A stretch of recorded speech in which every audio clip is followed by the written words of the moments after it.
Casser-Jayne Show, talk radio for fine minds, airs Wednesdays, 3 p.m. Eastern, and is always available for your listening pleasure at HalliCasser-Jayne.com.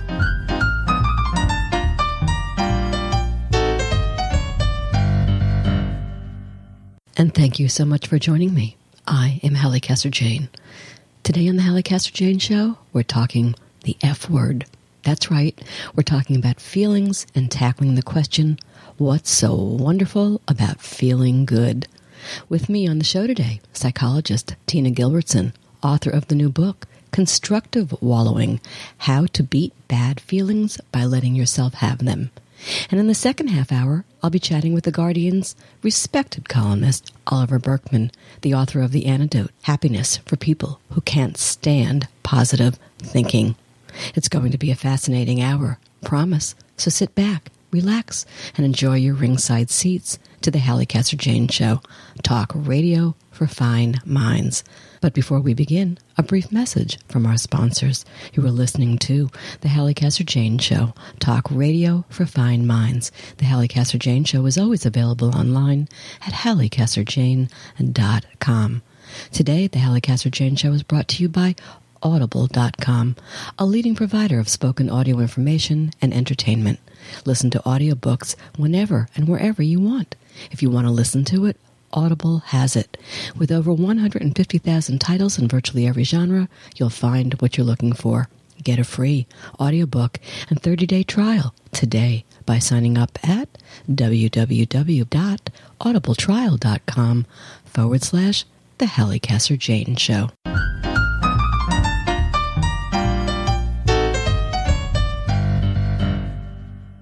Is someone you love living with frequent pain? Are they spending more time just sitting in a chair or lying in bed or going to the ER more often? Other than taking them to the doctor, you may not know what else to do. Treasure Coast Hospice can help in more ways than you may realize. Even if you don't think your loved one is ready for hospice care, their experts can evaluate your loved one's condition and direct you to the right resources in our community. Call Treasure Coast Hospice to learn more or visit tchospice.org. Hello, this is Halli Casser-Jayne, host of the Halli Casser-Jayne Show, talk radio for fine minds. Join me Saturday evenings at 2200 hours, that's 9 p.m. London time, on my favorite radio station, Radio Catalonia. See you there.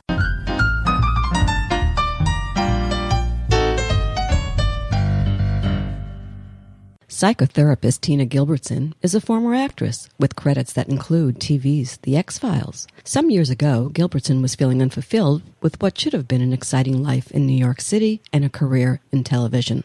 Hoping to discover what was wrong, she did what many do and sought counseling, resulting in her therapeutic experience changing the course of her life. Now based in Portland, Oregon, Tina Gilbertson is a licensed psychotherapist whose practice includes individual therapy and non-traditional career counseling.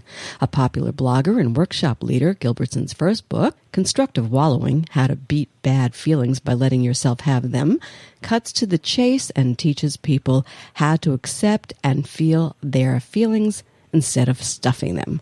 I want to welcome to the Halli Casser-Jayne Show psychotherapist Tina Gilbertson. Hi, Tina. How are you today? Hi, Halli. I'm doing great, and thank you so much for having me on the show. Well, thank you for being here, because I think, first of all, what a fabulous title, Constructive Wallowing. Oh, boy, oh, boy, oh, boy. But, Tina, the F word, feelings. To so many, having feelings is like having cancer. So what's the deal with people and their feelings? Too often it's an unhappy relationship, and why? Yeah, it's an unhappy relationship we have with our own feelings, I think, for two reasons. I mean, one is just the way we're wired. We're wired to avoid pain and seek pleasure. And so if we don't like how we feel, we naturally kind of shy away from it, and we look for something else to do or to distract ourselves with. We just, we try to run away from any kind of pain, including the pain inside. So that's one thing, is that we're hardwired to avoid unpleasant things. But I think the other is that socially, we're pretty much trained out of wanting to pay attention to our feelings, or certainly wanting to do anything about them.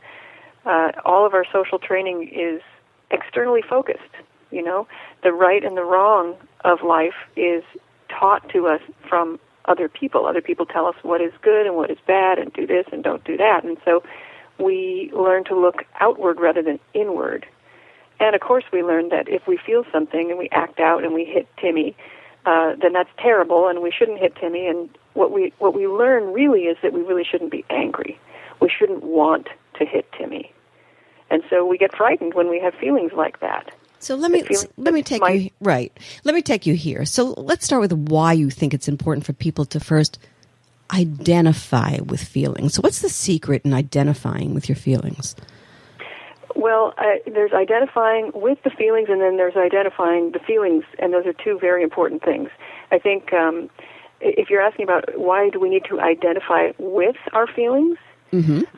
I think that there's a part of us that is attached to every feeling. I don't think feelings happen in a vacuum. So that when we push a feeling away or distract ourselves from how we feel, we're pushing ourselves away. And that's how we become all kind of broken up inside and fragmented instead of whole, and alienated from ourselves instead of whole. And so when we identify with our feelings, we're actually identifying with ourselves, and we are accepting ourselves. And self-acceptance is hugely healing, and it's also absolutely necessary if we want to have self-esteem and also to pursue our sense of purpose in life. To do anything in life, we really have to be whole if we want to do it well. So traditionally, we're told to feel our feelings, right? Mm-hmm. And focus on the positive. But yeah. You're a proponent of wallowing. First of all, can I tell you how much I love that word, wallowing? Oh, my gosh. Yeah. Don't you love that word? I do. Define it. What is wallowing? Well, first of all, I want to reclaim that word, because so many people use it to kind of beat themselves over the head. You know, oh, I've been wallowing. I really shouldn't wallow. I don't want to wallow. So I'm really happy to reclaim that word. And I think traditionally wallowing is, we think of it as something that can be seen from the outside, something that people do that's quite self-destructive. So it might involve drinking a lot or complaining to everybody you meet. There's an element of, if someone's wallowing, it's because they want to feel bad and they are hanging on to their misery, which doesn't make any sense to me at all. People, I mean, we just talked about how we're programmed to seek pleasure and avoid pain. It's not that we want to feel miserable. We just kind of are there sometimes. And I think that when I'm talking about wallowing, certainly in the book, what I'm talking about is accepting and embracing the feeling that you actually have, since you can't really change it. Once you have a feeling, you can't choose not to have it. Even though we have this positivity culture of, well, you've got to focus on the positive. That's great stuff. It's good to do. Focusing on the positive is a wonderful tool. But once you already feel crummy about something, once you already have remorse or regret or resentment, it's too late to turn that into something it's not. So go with truth is basically, I think, what you're saying, truth. Right? Yeah. Exactly. So here's the thing. Constructive wallowing. I guess there's a difference between wallowing and constructive wallowing, although I have to say that you say in the book, and I love this, oh my God, I laughed out loud when I read this line, that it's like a bikini wax. The results are worth the discomfort. No, you're such a trip. Give me a break. But let's talk about constructive wallowing. Okay. So what's constructive? To wallow constructively, you've got to wallow in emotions rather than thoughts. Sometimes when we think we're wallowing, what we're actually doing is ruminating and going over and over something in our heads that happened and feeling just worse and worse about it instead of better and better. So that's not wallowing in feelings. That's worrying or ruminating. It's an activity of the mind rather than the heart, and it's not constructive because you really just do feel worse and worse. But if you wallow in the actual emotion, then what you're doing is you're helping the emotion move through you faster. There's a difference between going over and over what happened. Like, if there was a fight and you're thinking about what you said and what they said and stuff, that's very different from sitting there and feeling regret about this breach in the relationship. Yeah, and maybe feeling some shame. about it. Right. I think what you're also saying is that one is trying to control what happened, right? And the other is almost letting go of what happened. You nailed that, Halli. Well done. I mean, I think that's exactly it. When we ruminate like that, what we're trying to do is we're trying to get some sense of control over what happened. And our brains are looking for a way to make this better. Maybe if I just find the right angle on this, I can make it come out differently, and I can feel differently about it. But that's fruitless, and everybody who has ever paid attention to, it doesn't take much thought to reflect on how fruitless that is. I mean, I've done this myself many times, and I will continue to do it probably all my life. When I find myself ruminating, I know that I'm just going in circles and spinning my wheels. And when I finally remember what to do, I ask myself, what am I actually feeling right now? Oh, well, I'm feeling resentment, or I'm feeling angry, feeling just a sense of loss. Yeah, nobody likes to feel those feelings, that's for sure. No. And here's the thing that I find very interesting about this book, Constructive Wallowing, and that's that there's a certain school of thought, the law of attraction. Mm-hmm. There's a whole industry that's been built around it, particularly in the last 20 years in the self-help movement, right? And we're talking about things like, the power of positive thinking. Dr. Norman Vincent Peale certainly started it all way back when, and, Rhonda Byrne's The Secret, all of that stuff. Are we tossing the baby out with the bathwater by going your direction? And then let me ask you this question. Won't wallowing in negative feelings attract negativity? If we're talking law of attraction, what? Well, that's a great question. It seems on the face of it like maybe this is nixing all of that. But I think I see this as dovetailing nicely with the idea of the law of attraction. Because what you do when you wallow constructively, which is with self-compassion, is that you're holding the intention, as you have your feelings, of compassion for yourself. You're holding the intention of acceptance and kindness and compassion. And it's my understanding that it is these intentions that are attractive, not the feelings themselves. You can't choose your feelings. You can choose what you do with them. And if what you do with them is you sit there and say, wow, I feel really awful about this, and I can understand why I do. I have sympathy for myself in this situation. Then you are putting forward a beautiful intention. And what I hope is that you will attract more kindness and more compassion and acceptance into your life by doing it. Interesting thought. Wallowing in despair. Giving instruction to wallow can be kind of iffy. Any fear that instructing some people to do so will lead to suicide? Yeah, that's an understandable concern when you think about feelings kind of automatically leading to action. And one thing we don't teach in our society, to kids or adults, is that this reminder that feelings are completely different from behavior. You can be very, very, very sad, and millions of people are every single day, without taking your own life. You can be extremely angry without hurting anybody or damaging property. Feelings in themselves are harmless. They really cannot, they have no power to hurt anybody. They're just feelings. I mean, there's no substance to them. But when we get confused about feelings and behavior and we think, well, if I feel this, I'm going to act it out, then they seem very dangerous. But most people have the capacity to feel one way and act another. If you've ever kept a stiff upper lip when you felt like going to pieces, then you know you have this capacity. If you've ever restrained yourself from strangling somebody when you were infuriated with them, then you know you have the capacity to tolerate your feelings and not act them out. Wallowing, I want to underline, is not the same as acting out feelings. There's never anything destructive about wallowing when you're wallowing in emotions rather than behavior or thoughts. I think that's an interesting statement, and I think there is a separation. And let's talk the difference between feelings and thoughts. Mm-hmm. And which controls which? Do thoughts control feelings? Do feelings control thoughts? Yeah, I think this is a kind of a fuzzy question, but it's often been kind of assumed that, and even stated outright, that your thoughts control your feelings. And I disagree with that. I think that thoughts can certainly influence feelings, and I also know that feelings can very much influence thoughts. So I think there's a circular relationship, and it can be very difficult in any given moment to tease apart a feeling from a thought.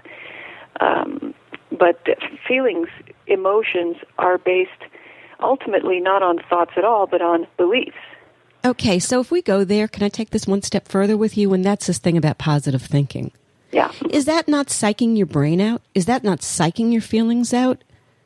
Well, if you believe what you're thinking, then you will succeed. I mean, you can put yourself in a mood, or you can adopt an attitude in the short term, and that can be a very handy tool when you've got something that you need to do, that you need to be up for. But in the long run, you don't really, I don't think it's a good idea to try to fool yourself in the long run, because what you're doing is constantly pushing away some authentic part of yourself that knows what's what. And the fact is that, roughly half of the experiences that you're going to have in life are not positive. Okay, so let me bring this back to wallowing then, because if you say to your brain, okay, I feel crappy. Yep. I'm going for the old wallow here. I'm going to steep myself in this whole thing. By the same token, can you convince yourself into even a lower state of feeling crappy rather than working through it? Is there that element that you have to be fearful of? Well, that's an interesting question. I think that short answer for me is no. I don't believe that you or I or anyone can control how we feel. We can't make small feelings bigger just by looking at them, and we can't make big feelings smaller just by refusing to look at them. Our feelings are exactly what they are, and the only choice we have is, do we acknowledge them and allow them to be and roam free inside us, or do we push them away and ignore them and try to pretend that they're not there? That's the only choice that we have with feelings. So I don't think there's any such thing as, you make yourself feel worse if you pay attention to it. Just don't think about it. I mean, that's kind of like magical thinking. There's a childlike quality to that says if I close my eyes, everything goes away, and it's just simply not there. But of course, putting your hands over your eyes doesn't make the world go away. And looking at a feeling or not looking at a feeling doesn't change the nature of that feeling. It's interesting. I grew up in a time and in a space and a home where wallowing was considered an indulgence, and it was only practiced by the spoiled and the self-indulgent. Right. How many times did we all hear, stop it, if you're crying, if you were doing this or that or the other thing. So is wallowing antithetical to self-discipline, a practice many think is lacking in our current me culture? And let me take it one step further. What about the guilt? I mean, I know that I never allow myself to wallow, not for a second. There's a drill sergeant. You talk about the drill sergeant in the book, and I have the master drill sergeant. And he may be, like I'm going to salute him every time he speaks or she speaks in my little brain. And I think a lot of people are like that. What are your thoughts on that? Yeah, well, self-discipline is certainly something that we hold up in our society as a good thing, and I think it's a good thing. I think self-discipline is absolutely necessary in society. But of course, self-discipline refers only to behavior. We can control what we do and what we say, at least in theory, and usually in practice. We control our behavior. So self-discipline refers to whether we're controlling our behavior. But it's absolutely irrelevant. Self-discipline doesn't apply to emotions, since we don't choose our emotions. We don't choose whether to have feelings, and we don't choose which feelings we have. So we cannot discipline our feelings. So there's nothing immoral about having feelings. There can't be, since they're not by choice. So you can't really be guilty of a moral failing if there is no choice in the matter, because morality and ethics in general involve higher level thinking. They involve choices that we make, right and wrong. And feelings don't fall into this realm. They're more like your skin or your knuckles, Do you feel guilty that your knuckles are the way they are? I mean, could you feel guilty? You might have thoughts about your knuckles or feelings about your knuckles, but you probably are not likely to have guilt about your knuckles. Well, yeah, I think I remember one time somebody saying to me, there are no right and wrong in feelings, they just are. Yep. So stop judging kind of thing. But what about that drill sergeant in all of us? Well, yeah, that's the internalized voice of the society that we think is the arbiter of everything that's good and right. I mean, when we're growing up, we learn, okay, don't be self-indulgent, don't do this, do that, always get up early even if you don't have to be anywhere, because only lazy people stay in bed on the weekends, and all of this stuff. You grew up in the same house I grew up in? Yeah, I mean, we all learn, we have these whole cultural themes that around self-discipline and what a good person does and stuff, and we internalize that, and it's very easy to see. Sometimes when I listen to somebody talk about what another person is doing and what they should do, it gives me a big clue about how they talk to themselves. And if someone is very intolerant of someone else's feelings, I would bet a lot of money that they are equally intolerant of their own. There's just this internalized right or wrong thing that has little often to do with what's good for the person. I love that. It's so true, isn't it? Such a gauge of who we are is what we say to others. In your book, Constructive Wallowing, you make the point that anger in and of itself isn't toxic. So this I have to ask you, and that's, why does it do so much to our bodies and our relationships if we are angry, if it's not toxic? Good question. I think that as far as our bodies are concerned, what we know about the interaction of negative affect and our physical bodies is that it is suppression of negative emotions like anger that actually causes stress and actually leads to, or can be involved in heart disease. It's not anger itself, but if you're walking around sort of boiling over all the time and suppressing feelings of anger and trying not to know how angry you are, that can be dangerous to your health. And, of course, anger does not do damage in relationships. It's what we say and do in our relationships when we don't know what to do with our anger that can really do damage. So if you and I have a fight and I don't know how to manage my anger and I just say all sorts of horrible things to you, I can damage our bond, but it wasn't my anger that did that. It was the way I know to manage my anger, which is not really a way to manage it at all. I'm projecting it onto you. I'm spewing stuff at you. I'm not taking ownership of my feelings. Perhaps I'm blaming you. Just all sorts of hell breaks loose when we don't know what to do with our negative feelings. Yeah, and I'll tell you that, do I have to tell you, not I will tell you, but do I have to tell you, that is really a big, big issue for a lot of people, and that's not only managing their anger, but learning how to express it rightfully, or even getting in touch with it in the first place, which is why I think it explodes so much in so many people so often. We could do a whole show, and we probably should at some point, on just anger. Right? Yeah, anger is so problematic, and so many people grow up seeing either not seeing anger at all, which is kind of terrifying, like, oh my gosh, nobody in my family gets angry, and I feel angry sometimes. I must be horrible. Anger must be frightening and horrible, and I must be bad for having it if no one else is showing it. Or, on the other extreme, somebody expresses their anger in a really, truly terrifying way, and people get hurt, and objects get broken, and kids grow up in that environment, and they say, "Man, I don't ever want that to be me. I can't be angry, because if that's what anger does, I don't want it." It's a strange thing, that anger. Let's talk about hate also, because that's another one that is kind of out there. You don't think there is such an emotion as hate? What is it constructed to be encouraged? Hate?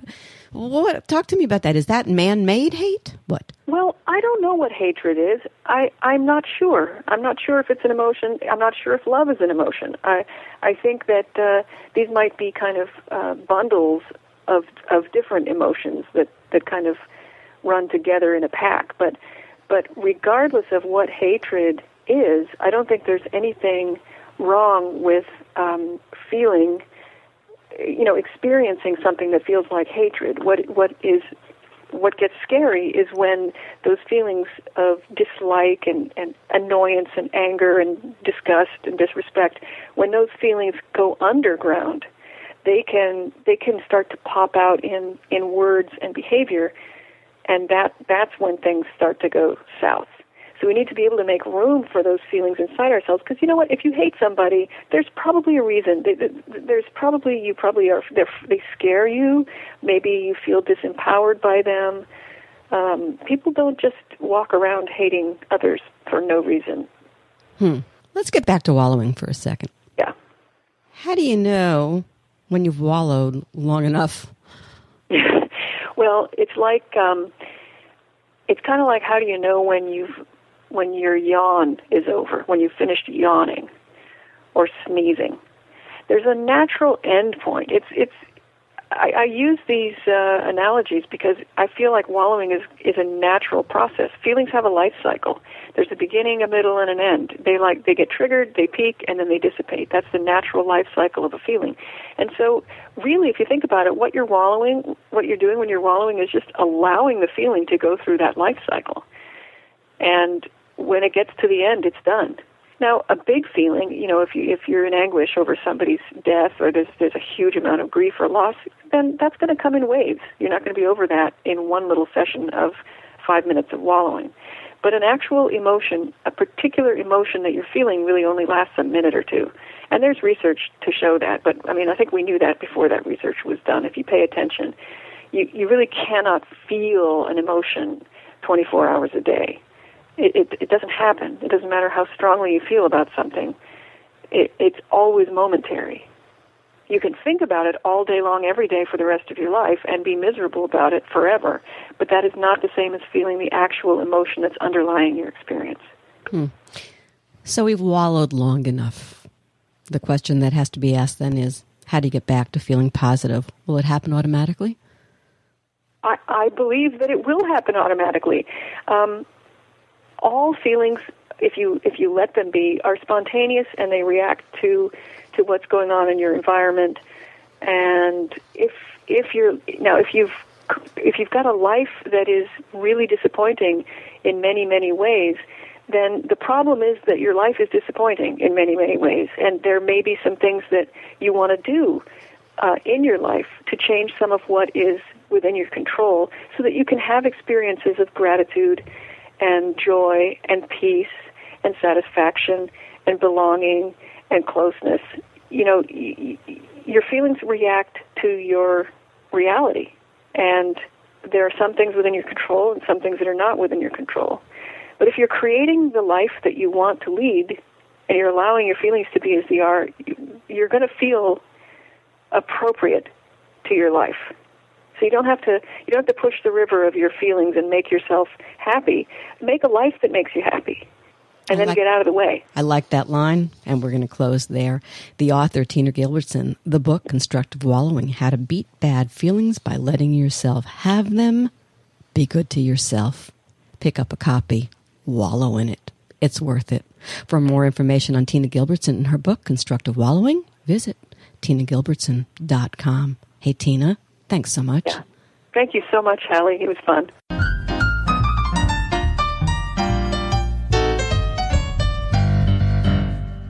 You are listening to the Halli Casser-Jayne Show, talk radio for fine minds, available to you via Stitcher, the award-winning mobile app that lets you listen to the show on demand, anytime, anywhere, even without Wi-Fi or a cell connection. Download the Stitcher app today for your iPhone, Android, and most tablets from Stitcher.com. And of course, the show is always available for your listening pleasure at HalliCasser-Jayne.com.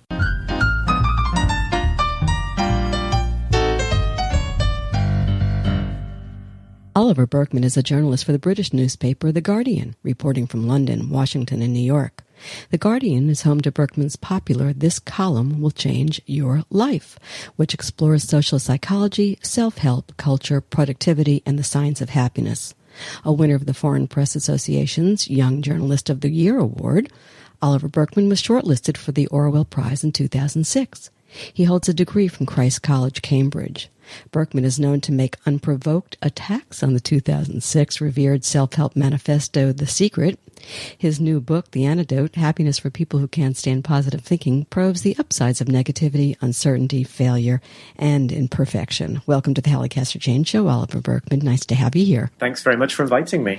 So, Oliver, an entire industry has been built on the power of positive thinking, its latest thought leader being Ms. Oprah Winfrey, who built an entire brand on its tenets. And, of course, I have to mention The Secret's Rhonda Byrne, and the grand poobah of positivity, Dr. Norman Vincent Peale. And you're telling us, chuck it all, chuck positive thinking? What's the story here? Well, I have quite a bit of time for Oprah of those people you mentioned, so I don't want to be the anti-Oprah here. But I think that the problem that we have in our culture, America, but also Europe, also the UK, is this kind of relentless focus on positivity, and specifically this idea that you can bring about positive emotions, successful life outcomes, just by trying really hard to think the right thoughts and to focus on the right goals. And I think there's an awful lot of psychological research, but also hard-won personal experience from a lot of people that it doesn't work that way, that actually trying really hard to be happy and successful is often the problem. It's the trying too hard that causes everything to backfire. So I wanted to explore this idea that, by opening to the negative things instead, not trying so hard to push them away, that might be a more fruitful path. Okay, so the problem, therefore, is what? Is it positive thinking, or it's the way that we rely on the concept of positive thinking that's going to be the be-all, end-all that's going to solve all our problems? I think the useful distinction is between positive thinking and just kind of general optimism. I certainly don't have a problem with people being optimists, and I certainly don't think, as they occasionally accuse me of, that if you're an optimist, I think you should go away and find a way to become more grouchy. I think that it's the idea of using our conscious will to bring about certain emotions and outcomes and not others. So, I'm not saying it can never, ever work at all, but there's a lot of evidence now to show that, for example, self-help affirmations, the phrases you repeat to yourself in the mirror to make yourself feel happier or more like a winner or more lovable, whatever, that these in many people, certainly people with low self-esteem in some of the most recent research, causes them to feel worse than if they'd said them in the first place. There's quite a bit of evidence that visualizing successful outcomes can make you, in certain circumstances, less likely to achieve them. And also, I just think it's not a very relaxing or enjoyable way to live, to have to be constantly on the lookout for negative thoughts, to be every day trying to replenish your conviction that everything is going to turn out for the best. And actually to be open to the idea that things don't always turn out for the best is not only more realistic, but it's actually, I think, more empowering and gives you a better shot at things turning out well in the long run. The title of your book, The Antidote, Happiness for People Who Can't Stand Positive Thinking. Antidote, the definition of an antidote is a medicine or other remedy for counteracting the effects of poison, disease, etc. So you can see positive thinking as a poison or a disease? What? Is that so? Is that how you see it? I think,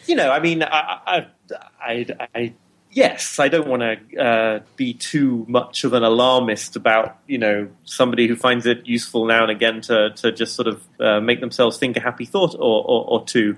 But I do think that we have this sort of culture-wide notion that negativity is kind of radioactive, that if or almost infectious. So you think about failure, you spend too much time dwelling on failure, you're gonna jinx everything, you're gonna guarantee your own failure. And what you learn, I think, from life, but also from a lot of studies, is that it's when you can turn towards what the worst case scenario could be. It's when you can sort of learn from failure and exist in the context of failures and not be allergic to it. I think an allergy is a good way of thinking about this. I think positive thinking can very frequently be a sort of refusal, an allergic refusal to just feel half of the things that it's human to feel, right? And then it begins to seem like a much less enticing prospect, because it's really about trying to eradicate or eliminate those things. And I'm not sure that you would even want that as a life if you could achieve it. I think the question is, do you want to get to the end of your life and think, well, I was really present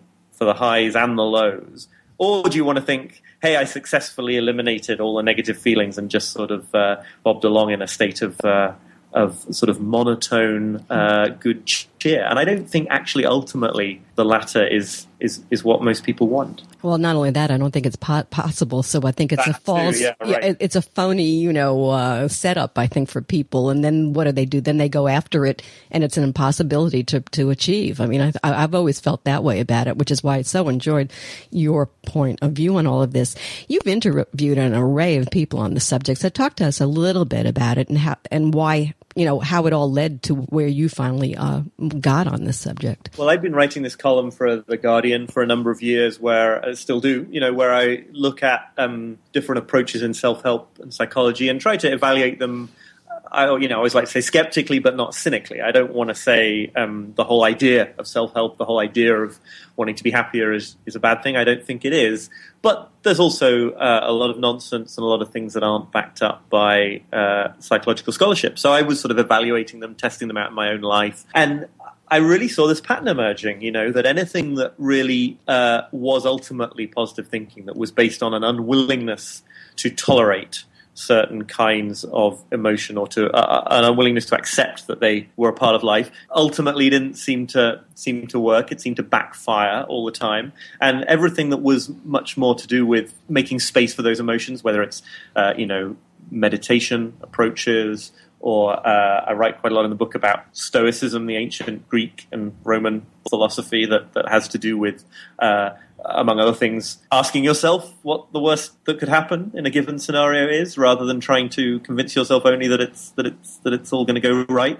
That these were much more fruitful approaches to happiness. So I went off on a sort of whole adventure for this book, which involved interviewing people, but also kind of doing dumb things like this Stoic exercise where I deliberately embarrassed myself on the London Underground as a way of confronting embarrassment. I can tell you about that if you want. Do. This was something that I got from the great psychotherapist Albert Ellis, who's sadly since died. But I interviewed him, and he was very influenced by Stoicism. And he said, the worst thing about anything you're worried about, the worst thing is usually your exaggerated belief in how bad it's going to be. And so if you've got a problem with, say, fear of embarrassment, public speaking, whatever it might be, try deliberately embarrassing yourself. Try putting yourself through that uncomfortable experience so that you see how it really is. And he recommended this idea that he suggested people do on the New York subway. I actually did it on the London Underground, where you ride on the subway car and you just speak out loud the name of each station as you approach it. The idea filled me with horror when I talked to people about it. The idea seems to fill them with horror. And yet when you think about it, it's kind of strange that it should be so horrifying, because, you're not picking a fight with someone. You're not being abusive. You're not, it's just so mundane. It's almost helpful in a way, right? To read out the names of the stations. For sure. And I think that really, I did it, and it was horrible to think about and horrible to start doing. But then suddenly you realize when you're doing it, it's like, I'm not going to get arrested. The world's not going to cave in. My beliefs about this thing were vastly out of proportion with the thing itself. And Albert Ellis would say that, you only get to that realization in this case by deliberately turning towards an unpleasant experience. If you had just spent your whole time trying to convince yourself that, your fear of embarrassment didn't exist, that, everything was going to be fine, then you would never have had the occasion to achieve this insight about the disproportionality between your worries and the reality. And, if you can do that, that becomes a little bit less scary to talk in front of a few hundred people or something. Although I do notice that radio hosts seem to have less of a problem with this whole idea to begin with, possibly because they're so accustomed to speaking to very large numbers. I only speak to one. That's all I ever do. Can I ask you about this? The science of happiness. Is there a science to happiness? Isn't that the most absurd thing you've ever... And if happiness is a feeling, as someone once said, what's so bad about feeling good? I mean, that's the other side of that, I guess. I think, there's been a huge growth in the last couple of decades in, as you'll know, in positive psychology, which I would distinguish from positive thinking. Just the basic idea that happiness is a legitimate topic for psychologists to study, that you don't only need to study disorders and mental illness. You can study the conditions of flourishing, and that has been, Martin Seligman and all these people who've pioneered this. It instantly gets into all sorts of deep philosophical questions about, like, what is happiness? If you ask someone to rate their happiness from 0 to 10, do they really know what happiness means? There's all sorts of potential pitfalls. But I do think that, I think there can be in a sort of modest and not too overreaching way, there can be a science of happiness. We can know, for example, that the average kind of person, which is a fiction, but, just to the extent that there is an average person, is going to be rendered happier by keeping a gratitude journal, for example. That's a well-known finding now that's been backed up over and over again in the research. And by the way, I don't think that contradicts my. I was going to ask you that. No, well, the Stoics would say one of the best ways to feel grateful is to remind yourself that everything you've got and everything you enjoy, you could lose at any minute, or that one day you're going to die. These kind of negative ways of looking at what you benefit from can actually be extraordinary ways of appreciating them, because you see life and relationships and possessions as sort of fragile and given to you for a brief period rather than eternal, and actually then you really appreciate them some more. All that said, I did, in the course of writing this book, not only, I wanted to present an idea about how we might be going about happiness wrongly, but I did definitely end up by thinking, like, do I really even know what happiness means? And perhaps what I really mean is something like authenticity, or living truthfully, living in a non-self-deceptive way, that this is ultimately the sort of most fulfilling thing. And maybe happiness is not quite the right word to use for it. Or could we say this, that we're a world that's so hungry for happiness and success, which in and of themselves aren't necessarily bad desires, or we're seeking happiness and success maybe for the wrong reasons, kind of an inane pursuit? Yeah, I think that's. I think the two questions begin to merge in a way, because to seek happiness, to seek success because you want to be incredibly materially wealthy, because you're convinced that material wealth is going to make you completely fulfilled. Well, I mean, that's to pursue it for the wrong motives in a way, but it's also to have the wrong idea about what happiness ultimately is. I have to say, I try not to be too sort of harsh in tone on this kind of topic, partly because I, as much as anyone, would rather have some money than not have some money, and I think we should, I think it's all, as has every philosopher through the ages has ended up concluding, it's all moderation, everything in moderation. Yeah, really.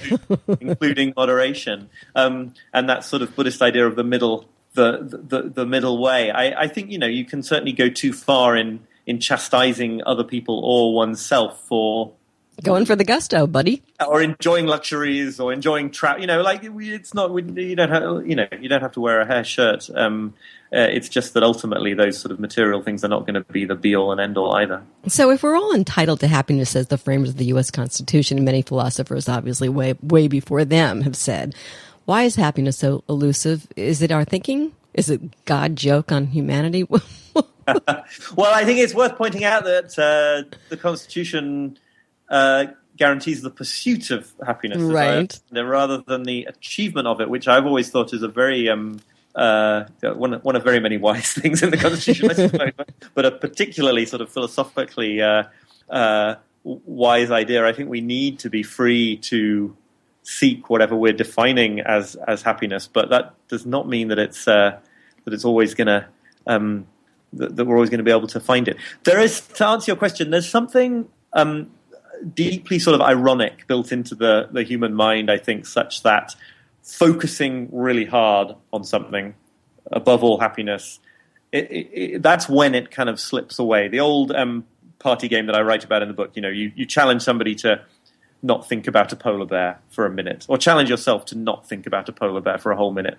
As soon as you do that, all you can think about is the polar bear. and various philosophers have said that, happiness seems to work in the same way. It sort of slips away. It's something that we sort of realize we had last week or last year, or we are dimly aware through the corner of our eye that we have it, but you sort of look it too full on in the face and say, I want to feel really, really, really happy. And that's when it seems to sort of elude us and to run away. I mean, I think part of the reason for that, to be absolutely honest, is that we have evolved as creatures who don't necessarily, evolution doesn't particularly care whether you're happy. It has other interests in mind. If you look at this from a religious framework, your happiness is not necessarily what God wants. There's this idea that it's the obvious thing that we as humans should be pursuing is kind of a bit less obvious when you start to think about it. And I think that's where we often end up going wrong, because we just sort of think, well, if we just go and reach for it, then it's gonna be there for the taking. And what I try to say in the book is maybe it doesn't work that way. Right, exactly. Can you be an optimist and a pessimist at the same time? Or maybe the question is, maybe that's just the question. Can you be an optimist and a pessimist at the same time? I want to say that you can, because I think in certain ways I'm naturally a bit pessimistic. Maybe it's just my fundamental Britishness can't be dislodged. But I think when you sort of push yourself a bit to be a realist about things, you're going to be an optimist and a pessimist, because you're going to look at the ways in which your plans could go wrong, so that you're prepared for them, so that they don't come as an enormous traumatizing shock when they sometimes don't go right. You're also going to, bet on yourself and your friends and your society that actually great things can be achieved if we set our minds to it. So I think the idea that you would just say, oh, you've got to be optimistic about everything, is as silly as the idea that you've got to be pessimistic about everything. You've got to look ahead and reach optimistic and pessimistic conclusions about different things, and that's going to enable you to sort of navigate life with the most peace of mind, because you're going to, things are going to go right and wrong, as they tend to do. The true path to contentment is to learn to be a loser. Did you really say that? I fear I did. I did. I think one of the things I'm trying to get at in that phrase is just that certain kinds of loss, are just ubiquitous. They happen to us all. They are definitely going to happen to us all. And if you sort of forbid that possibility in your mind, it's you're just going to be living in revolt against what actually is, one of the things I did when I was researching this book was go to a big motivational seminar to sort of check out the positive thinking culture at its height, and we were told to eliminate the word impossible from our vocabularies. That just seems to me to be no way to live, because some things are impossible, some things are going to not work out, and you want to be able to surf with that instead of being completely blindsided because you have this idea that nothing could ever go wrong. So after all this research and this great book that you've written, then the research that went into that, should we settle for contentment or mental well-being, or should we go for the big H, happiness?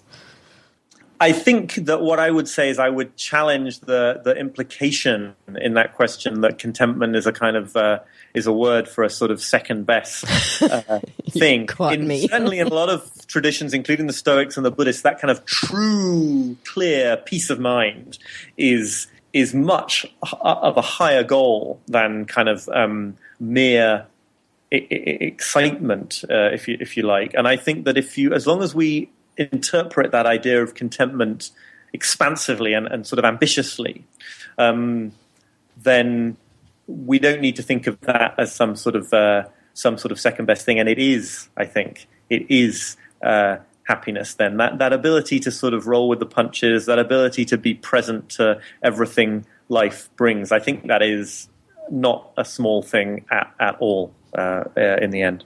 So don't think beautiful thoughts, as Peter Pan said? Or do? You can think some beautiful thoughts, but don't go around thinking that if you just need to put even more kind of effort into thinking the beautiful thoughts in order to make everything go your way, because that is just it's just incredibly stressful and it doesn't work. No. So bottom line, true or not, there isn't one true secret to finding real happiness, love, productivity, or anything else, is there? I think there isn't. I think that idea of the one true secret is basically very, very harmful. It sort of sends people off on sort of futile pursuits. It stops people finding enjoyment in some of the things they have in their lives because they think they've still got to find their passion or their purpose. Useful idea sometimes, but it can be really sort of consuming in a bad way. One thing I'm finding, as I've written this book and as I get on with other things, it changes, from month to month. The sort of emphasis that seems most important for me seems to change. Methods of living that really work for a while will stop working, and that's okay. It's the willingness to be sort of to be okay with that and to be able to move and adapt. I think is a much, much more important skill than sort of thinking you've found one secret and just like relentlessly pushing it to the exclusion of everything else. I think we just gave you the title of your next book, Change, the hardest thing that there is in the world for people to do. I think you ought to go down that road. So my last question for you, my friend, do you subscribe to the theory that life is a bitch and then you die? What?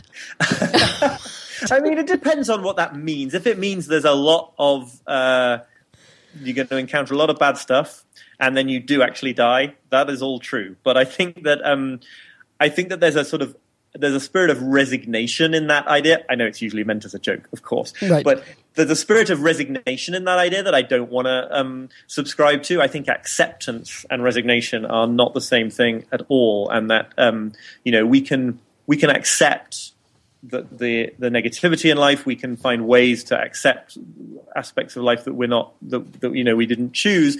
Doesn't mean you just have to resign yourself to them, that you can't fight for change, that you can't fight for a better society or for a better life for yourself, or to, fight injustices in the world. I think, this all has meaning and purpose, and we don't necessarily want to just be like, it's all terrible. However, you do die, and there's a long tradition in philosophy and religion of finding some sort of consolation in learning to see that and not trying to banish thoughts of it, trying to bring that realization back into our everyday conversation and thinking, so that we're not so completely thrown and blindsided by it when it does impinge on our lives.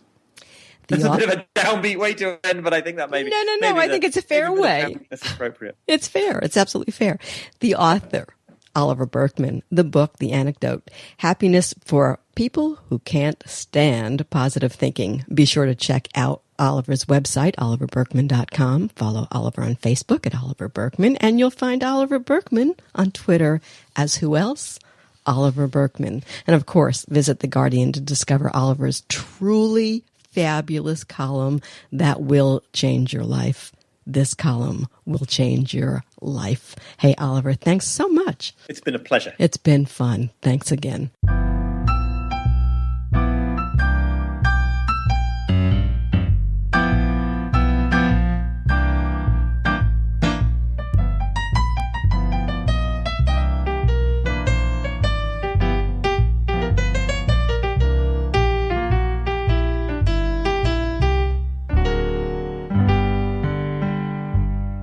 Before I go, I want to remind everyone that podcasts of current and past shows are always available to listen to free on iTunes under the Halli Casser-Jayne Show. The Halli Casser-Jayne Show is also available for download via Spreaker.com, Stitcher.com, BlogTalkRadio.com, and a host of other venues. Google the Halli Casser-Jayne Show, and you will find us. Of course, podcasts of our shows, both past and present, are always posted for your listening pleasure at HalliCasserJayne.com. FAB.com, which I hope you'll visit often for the latest information on our upcoming segments. Oh, and while you're at HalliCasser-Jayne.com, don't forget to visit my blog to read my latest musings. I'll be back next week, same time, 3 p.m. Eastern, for another edition of the Halli Casser-Jayne Show, Talk Radio for Fine Minds, brought to you by Audible.com. Get a free audiobook download at www.audibletrial.com/The Halli Casser-Jayne Show. Audible.com features over 100,000 titles to choose from for your iPhone, Android, Kindle, or MP3 player. Stay in touch, won't you? Remember, that's HalliCasser-Jayne.com. Discover us on Facebook at Halli Casser-Jayne and on Twitter at HallieCJ. I love to hear from you. So, till we meet again, this is Halli Casser-Jayne. It's a wrap.